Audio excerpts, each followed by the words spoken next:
Hey there, rulers, DMO73 here, bringing you another feature match between Daltin Slocum and his Key Lua controlled list versus Paul Reisman, showing us what T2 and his Lifeforms can do. Let's go ahead and jump right in. This session brought to you by Odyssey Games for pre-orders and sealed product, CCG Prime for tons of singles and supplies, Cardo Doko for international rulers looking for product, and FowlLibrary.com for articles and wonderful deck lists, as well as our guest lecturer members Vite Ramen, King Pearlshine, and Mognite. Class is in session. So as we get started here, just a reminder again that Odyssey Games still has pre-orders for War of the Sun. You can check them out in the link in the description below to make sure you get those boxes before the set drops next month. It's going to be a really cool set. We've already seen 3 of the 5 rulers. Really curious to see what the other 2 rulers bring to the table with these 4 horsemen kind of the apocalypse. It's going to be cool.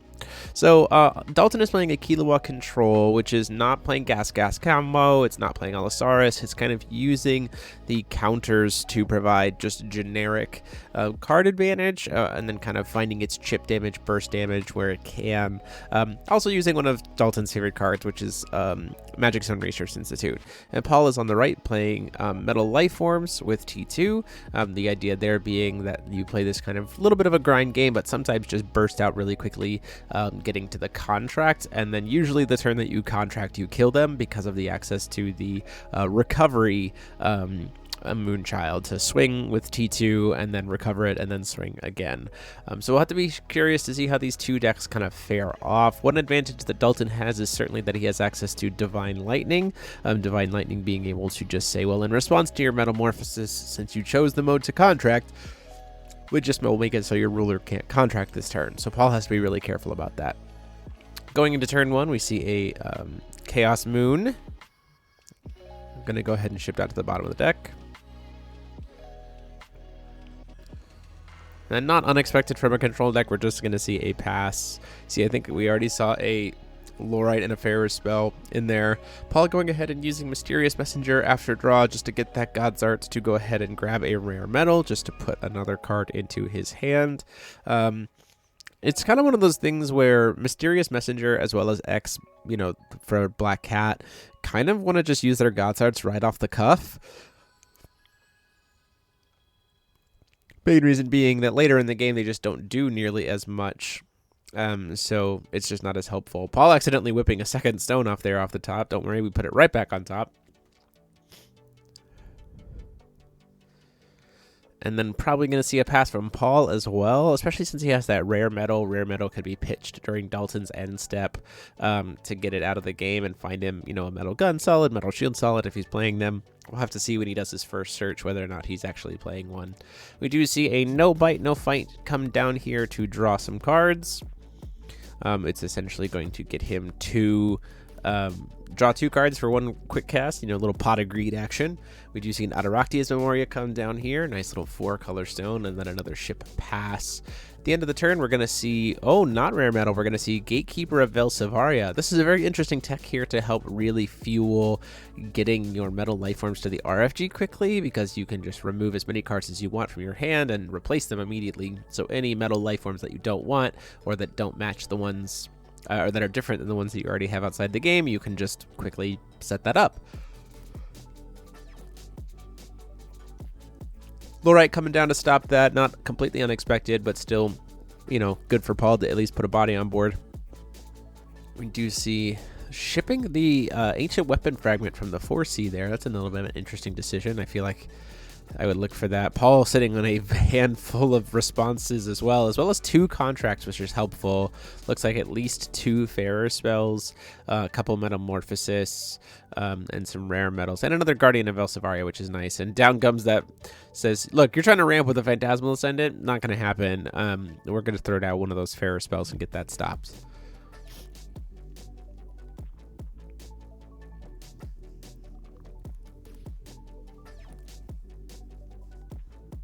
Daltin calling a Wanderer Magic Stone, deciding whether he wants to keep it on top or bottom. Does decide to ship it to the bottom.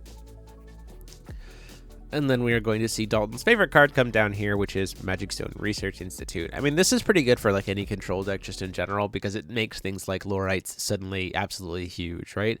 He's got 3 unique stones, which we see he has here now. That Lorite is suddenly getting +6/+6, so it's a 7/8. that he just kind of cast in to stop something earlier. So it really helps to make your kind of small reactive things like Lorite just hit a lot harder, so that you're not so worried about, you're better able to like grind out the game a little bit. Second Gatekeeper coming down at end of turn. Second Lorite. Both players really just kind of holding their own here. Paul not having a great shot at getting those life forms online as of yet.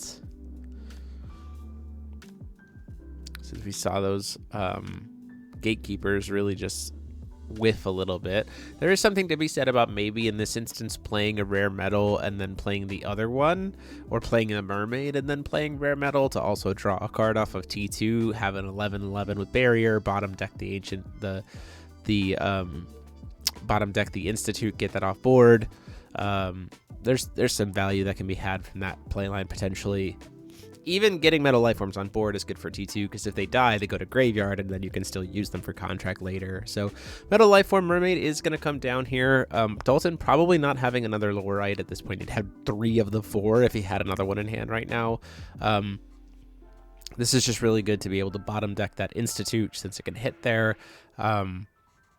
Really will help kind of keep the pressure off of himself from Daltin from these Lorites.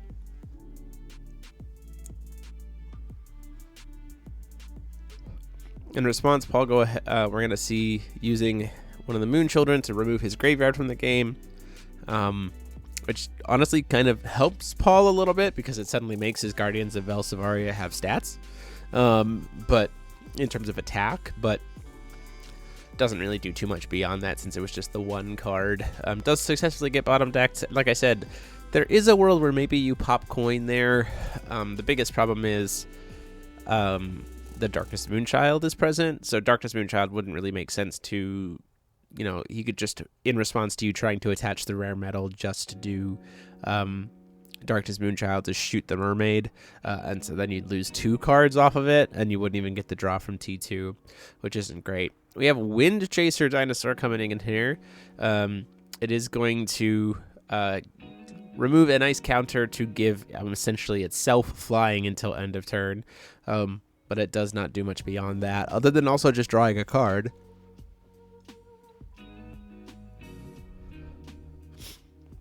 Before recovery, we're going to see that rare metal, and now it's time to see whether or not Paul actually has anything in his deck to search for. If he doesn't, it's not a big deal. Rare metal just in general is really good. We've talked about before, one thing that rare metal can be used for is to kind of turn into an unexpected Flames of the Outer World with Satan's Phantasmal Body, but I don't necessarily know if Paul's playing that in this deck. I don't think we're going to see much darkness from Paul's deck, to be honest. So it seems like we failed to find with rare metal, but we now at least have a rare metal in the RFG for something for us to attach to when we contract.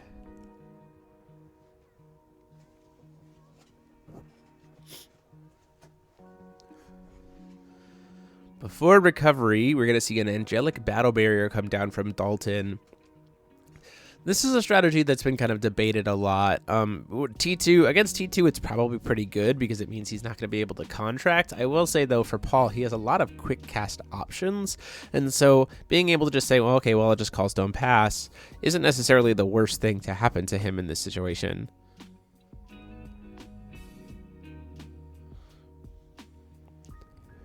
Does decide to just go ahead and pass the turn. And that point in time looks like we see maybe another Magic Stone Research Institute. Yep, down comes Research Institute. So suddenly, not only is the dinosaur very huge, but also both of these Lorites are very huge because we have 4 unique stones, so they're all getting +8/+8. That can be pretty dangerous for Paul very quickly. We can see the life totals kind of tick down pretty quick. The Gatekeepers of Velsivaria probably get thrown under the bus as trump blockers, just because at this point in time they've served their purpose and they're not swinging for a bunch of damage because we didn't successfully remove a bunch of cards. But it'll be curious to see if Paul maybe has some kind of spot removal to work with. Nope. just going to throw those gatekeepers under the bus and say, okay, these are going to go. Oh, he decides to take the first 900, the second swing for the 900 damage. And then Dinosaur's also going to get to swing in here, taking him down to 19. Very interesting. End turn, looks like we're going to see second rare metal pitch. We know that there's nothing there. Paul does have to successfully shuffle his deck, though, as part of the resolution. Come on, Paul, you're better. You know how the sequencing works.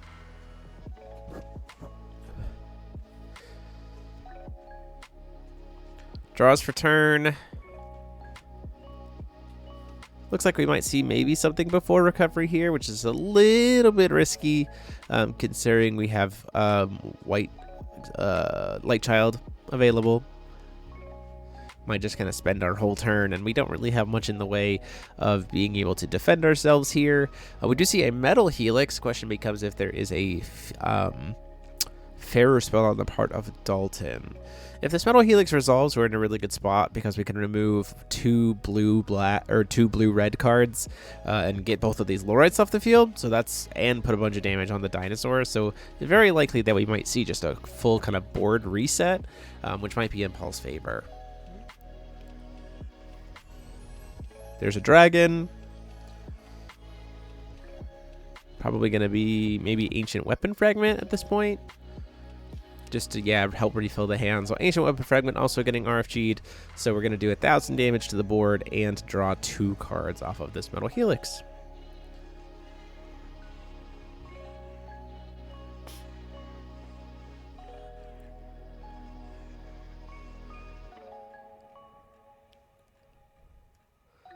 Still before recovery, we're going to see another Gatekeeper of Vizjerei. Will this one do anything?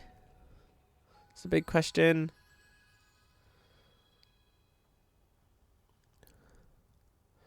In response, we're going to see, oh, a Divine Lightning. Really good would be to, oh, he's doing it to shoot the Gatekeeper of Vizjerei. That's very interesting. I would think that you would just use it right there to turn off Predator, or turn off T2. He does get to just remove 1 card from the game. It is just that Wolf doesn't have more than 1. So we're going to move into recovery here. Paul in a pretty good spot because Light Child didn't get activated. If Daltin doesn't have another T2 contract, and even if he does, I think, or another Predator contract, and even if he does, I think you're okay here. You'd be swinging in for lethal pretty easily off of a T2. He does have double Metamorphosis in hand. The question is, does Paul think through that math? Even if there's a Predator contract here, it burns another card out of the hand, and you can still wipe the board by, you know, kind of throwing your stuff into the dinosaur, and Daltin wouldn't have any kind of instant speed way to hurt you at that point, unless he has, because he wouldn't have the will for triple Divine Lightning in a single turn. So pretty interesting here to see what's going to come down. If Paul can see that kind of opening that Daltin's given him, and plays Orb of Disaster Ifrit Glass, which is great for the sake of removing a top card of your deck and buying cards back. However, now we're really opening ourselves up to Child of the Light Moon. There's a very real chance that Daltin might sense that Paul's kind of going in for a threat here, doesn't have the second Predator contract, and just decides to go Child of the Light Moon here. Yep, there it is. So now we're done playing cards for the turn, and it looks like Paul has triple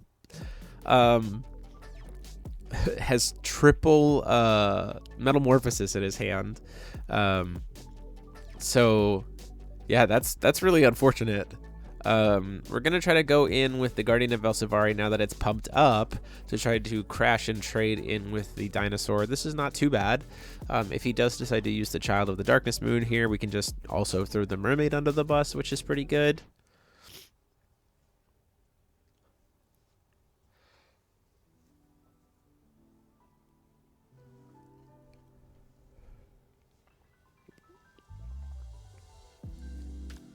Really just a question of, you know, how much resources Daltin wants to use now, and really what's in hand, like what threats are in hand. It looks like, I can't quite tell how many cards Daltin has in hand. I think it might be 3 or 4.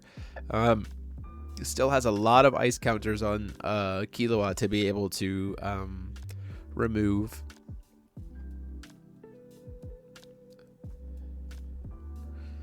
Does decide to use Child of the Darkness Moon to kill the Gatekeeper of Vizjerei, which makes a lot of sense.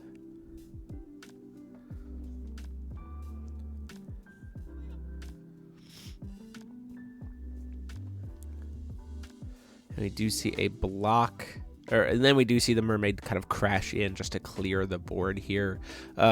So if Paul has some good instant speed kind of interaction, this isn't bad, because like next turn we've burned through both God's Arts. Next turn we've burned through a Predator contract. It's very unlikely that, he might have a second one. I feel like if he didn't have the second one, if he did have the second one, we wouldn't have wasted our time with the Child of the Light Moon, because we just don't want to have that be a problem. So we are going to see, looks like a before draw Angelic Battle Barrier into a Fairer spell, into a Setting the Stage of Providence, and there's that Predator. So we are going to lose access to being able to contract this turn. We did have a second contract here. We're going to crack with Orb of Ifrit Glass. We're going to buy back Death Metal.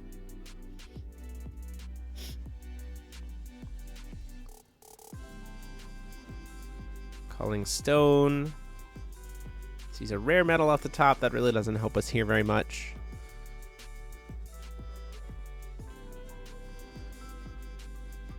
Paul pretty comfortable with the idea of maybe just being able to play kind of a defensive game here. Does still have will coin available, can make extra will off of death metal. Really debating whether or not he wants to keep that rare metal on field. I think there might be a world where you keep that rare metal there, especially since you're gonna probably play that death metal this turn, so that you can draw into it and remove it and get some extra advantage off of it. Metamorphosis not doing much here in hand. We do have the very real potential to make a bunch of will this turn. It's just a matter of what we're gonna do with it.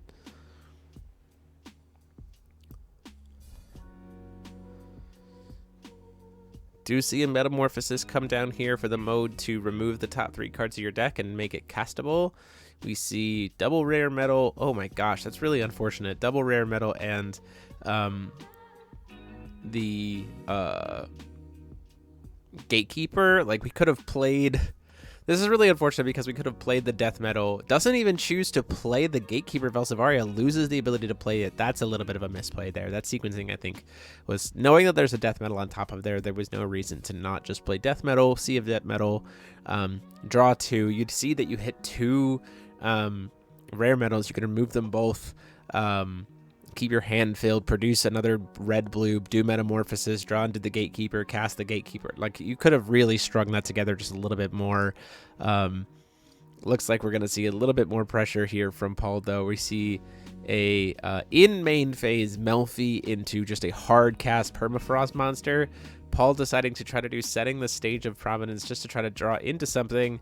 Unfortunately, misplaying there to not just cast the Gatekeeper of Vizjerei really kind of bit him there. He would have had an easy blocker to be able to just survive for one more turn and then finish the game off. So, Kilowatt Control taking it with a bursted out 4-drop.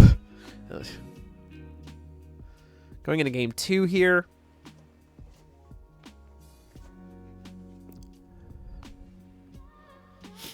Once again, Paul choosing to take the coin. Like, Paul didn't use the coin at all that game, which is very interesting. Just see a turn 1 Knowledge Stone into a pass.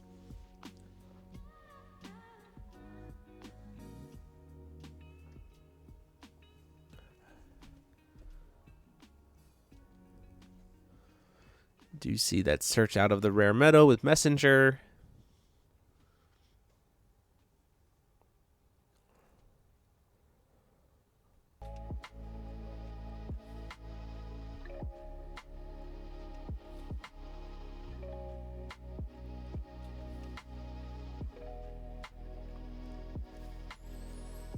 Orb of Disaster, Ifrit Glass getting cast there to remove. Oh, he did see a fish, Metal Life Form fish.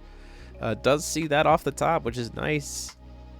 I'm going to see a before recovery Grand Leon to burn Paul for 600. Draws him an extra card there, not bad. Certainly on game 1, we did not see nearly as much burning of the ice counters as I thought we would see.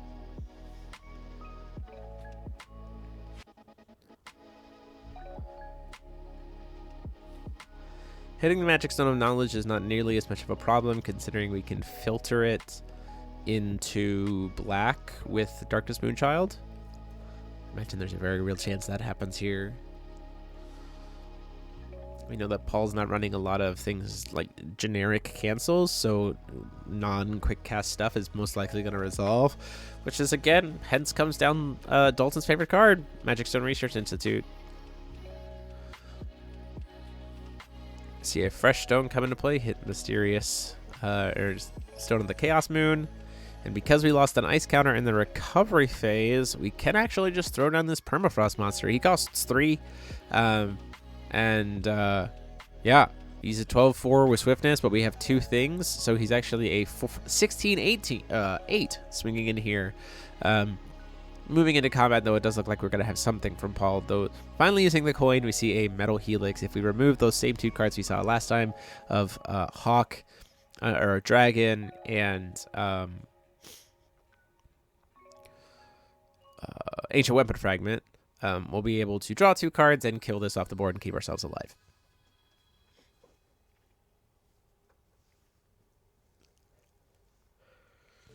So saved ourselves from some very, very scary early damage that Dalton would have been putting on the board.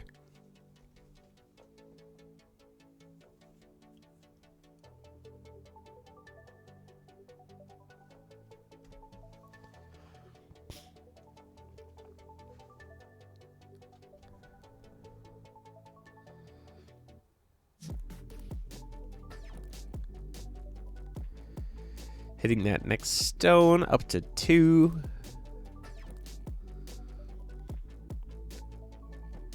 Playing a Death Metal Sea of Metal. This is, we're gonna, yeah, that's certainly gonna bait out the Child of the Light Moon, just to say, like, no, I'm tapped out. I don't want you just immediately slamming a T2 here, which makes a lot of sense. Paul doing a good job probably of just kind of using this opportunity to get a diverse set of metal life forms. If he does have a dragon, that would be really good to save right now, because he could produce red-blue and then use the dragon ability to kind of hit Dalton and keep one of those stones tapped down, which would be really great, because Paul is fully tapped out in Dalton's turn. He needs to restrict the amount of will that Dalton has available for him. And then what he's going to do, he has the excess will, but before Dalton, we shift to the turn, we are going to see, it does look like he has that dragon in hand, so I imagine we're probably going to see it. Dalton being hit with a metal life form dragon to keep one of those stones taps down and burn Dalton for some damage. It will not recover during its next recovery phase because of how dragon works.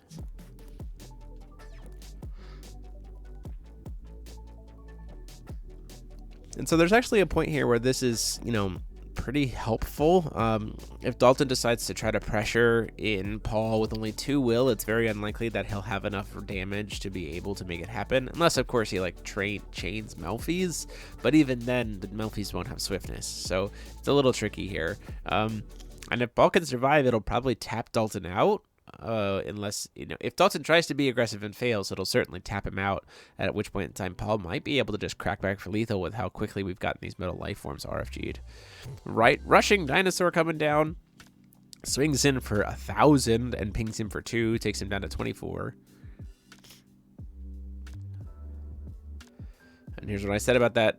We're seeing the good old Dinosaur come down to pump up and recover the dinosaur, Rushing Dinosaur. Now it's going to deal 16, taking Paul down to, or 14, taking Paul down to 10.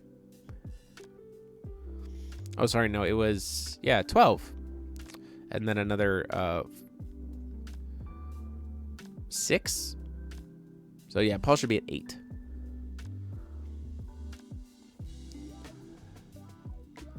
but it is fully tapped out, so there's a very real opportunity that if Paul played this right and we get to successfully contract here, that the game is just over. Down comes Metamorphosis, down comes Divine Lightning, and down comes Fair Spell. So this is going to flip over T2, who is going to be absolutely ginormous, even with just the metal life forms that we have, being Dragon, Rare Metal, and Fish, I think, are the only ones he has. Oh, and Wolf, so he has the Swiftness as well. And so with all those pumps ups, very easily going to be able to just swing twice for lethal, because where Daltin already took that damage from the Dragon, coming in clutch. And so that is going to be it. This very, very large Goo Boy gets to swing twice, and there's nothing that Daltin can do about it. So with that, we go into game 3.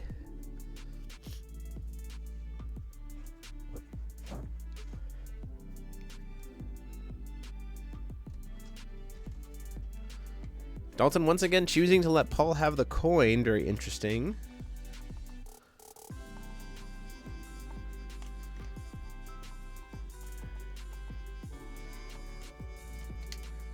Paul once again right off the tough gonna go get that rare metal.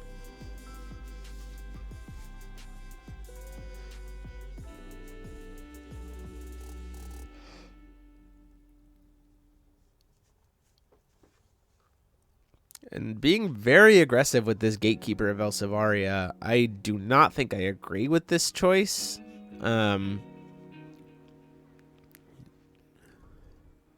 Just like, I would have waited until we go to Daltin's turn, because we're playing against a control deck, right? So it's just kind of like, oh, but getting very aggressive with the Pharaoh spell, deciding to say, look, let's get aggressive here. We've got coin, we can use it.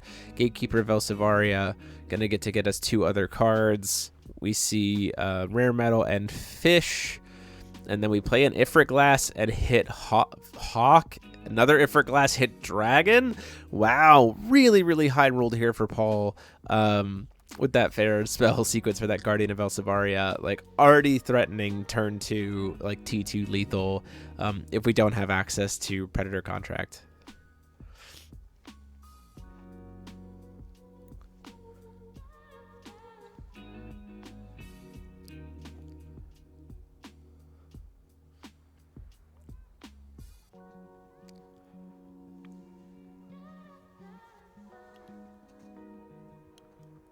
Daltin probably going to need to dig here just to try to find a Predator Contract if he doesn't already have it, Divine Lightning, to be able to stop T2 from just crushing his phase, especially since we'll have Hawk now, so it'll have Swiftness, or it'll have Pierce. Now, keep in mind, we don't have Swiftness yet, so that is working to Daltin's advantage. We don't have Wolf, RFG'd, or in Graveyard, so there is some semblance of safety, but still, with the fact that the T2, if contracted, will have Barrier, it's going to be very, very hard for Daltin to kill.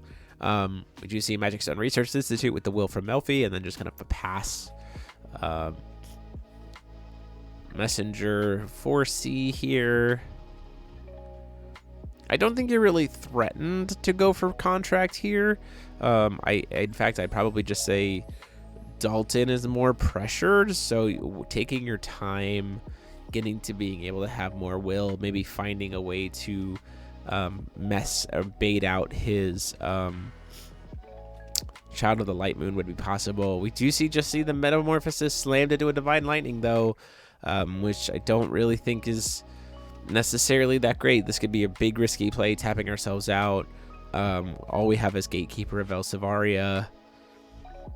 And then choosing to swing in, which I also really disagree with in this situation. Like, T2 is designed to be a J-Ruler Beats deck. Gatekeeper did a lot of work in game 1, just serving to block the big threats, especially since we have these Magic Stone Research Institutes. Like, it's gonna be gross. We see a Phantasmal Ascendant come out at the end of Paul's turn, so now both of these guys are getting +4/+4. We have Will available. Paying 1 to use Grand Leon to shoot Paul for 600 damage, get a counter removed and replace it. Does feel like for Daltin, though, because of what's been RFG'd already for Paul, like if he can capitalize on this turn and really rush down, it'd be really helpful. He'd be pretty safe to probably just close out the game here, just so he doesn't have to see the game go longer, and then suddenly T2 comes crashing down. Easy Melfi. Black green. He knew what the card was on top. We're just going to go straight to casting the card. Magic Stone Research Institute. We are now at 2 unique stones, I believe. So we are at +4/+4. Might be +6/+6. Yeah, so they're they're 8/8s. So swinging in, or sorry, they're both, each one is getting +6. So they're +12s. So that's 12, 14 from the Melfi, 16 from the Phantasmal Ascendant, 16 from the Phantasmal Ascendant. Using stone to cast Dispelling Stone. This is a big risk to me. Maybe because we hit another 4C stone, so we know what's on the top of the deck. Oh, yep, seems to be that case. And the card for the top of the deck was a Grand Leon to just finish the game out. So bursting it down here. So thanks you guys so much for these epic games. Deck profiles for both lists will be uploaded this week. And until next time, this is DMO73 saying class dismissed.